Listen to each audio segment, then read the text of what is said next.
Yürümem her gün seher koçlarında min söygen şehrin.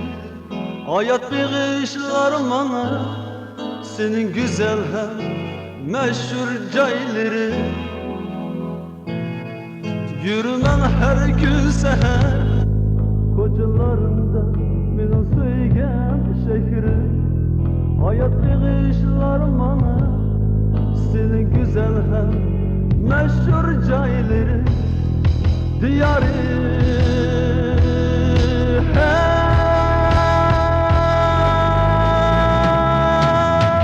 ana diyar, gözümü açtım sen demem. Ana diyar, aklımı taptım sen demem. Ana diyar, sevgi taptım sen demem. Ana diyar, bahtımı taptım sen demem. Ey Fehri.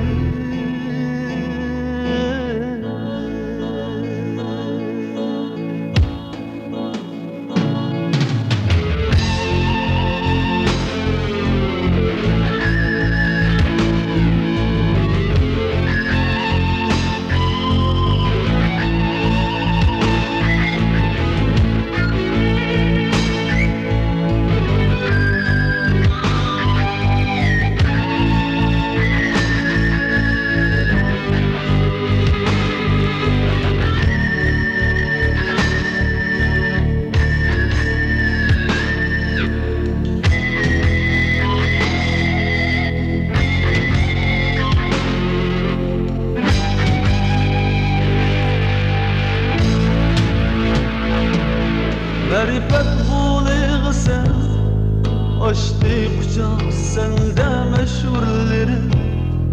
Alem şumultuk bile, hem yaraldı sende mücüzleri.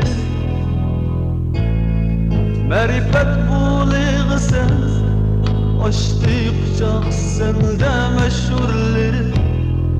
Alem şumultuk bile, hem yaraldı sende mücüzleri. Diyarı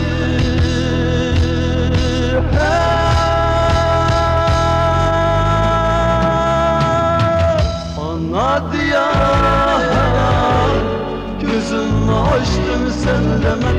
Ana diyar, aklımı taptım sen demem. Ana diyar, sevgi taptım sen demem. Ana diyar, bahtımı taptım sen demem. Ana diyar, gözümü açtım sen demem. Ana diyar, aklımı taptım sen demem. Ana diyar, sevgi taptım sen demem. Ana diyar,